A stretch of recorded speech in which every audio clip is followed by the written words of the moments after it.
So hi అండి. So very very important information అండి Russia సంబంధించి. సో చాలా మంది ఏంటంటే సార్ అక్కడ యాక్చువల్గా ఎస్పెషల్లీ స్టేట్ యూనివర్సిటీ చదివే స్టూడెంట్స్ అండి. మనం చాలాసార్లు చెప్పాం స్టేట్ యూనివర్సిటీ వెళ్ళొద్దు అంటే వాళ్ళు ఏదో చూసి ఏదో అట్రాక్ట్ అయ్యి వెళ్ళారు అక్కడికి. వెళ్ళి అక్కడ ఏంటంటే ఆల్రెడీ వాళ్ళకి అర్థమవుతుంది అక్కడ సీను.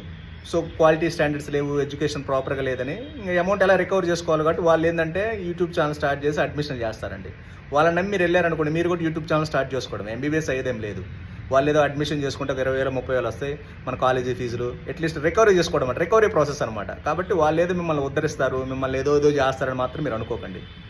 అలాగైనా మూవ్ అయ్యారనుకోండి, మీ టోటల్ టైము మనీ అంతా ఎవ్రీథింగ్ వేస్ట్ అవుతుంది. సో కాబట్టి selection of the university very very important. మీరు యూట్యూబ్ ఛానల్ మళ్ళీ అక్కడికి వెళ్ళి వాళ్ళ మాటలు విని మీరు అక్కడికి వెళ్ళారనుకోండి, మీరు కూడా అక్కడికి వెళ్ళి యూట్యూబ్ ఛానల్ స్టార్ట్ చేసి మళ్ళీ అడ్మిషన్ చేసుకోవడం. ఎంబీబీఎస్ అయ్యేదేం లేదు. వాళ్ళు చేస్తున్నారు కదా, సేమ్ మీరు కూడా అదే చేయాలి. వాళ్ళు అలా చేశారు, వాళ్ళు అలా చూసి వెళ్ళారు కాబట్టి అలా చేస్తున్నారు. మీరు వాళ్ళని చూసి వెళ్ళారనుకోండి, మీరు కూడా అలానే అవుతారు. ఎంబీబీఎస్ అడ్మిషన్ చేసుకోవడమే, ఇంకా డాక్టర్ అయ్యేదేం ఉండదు.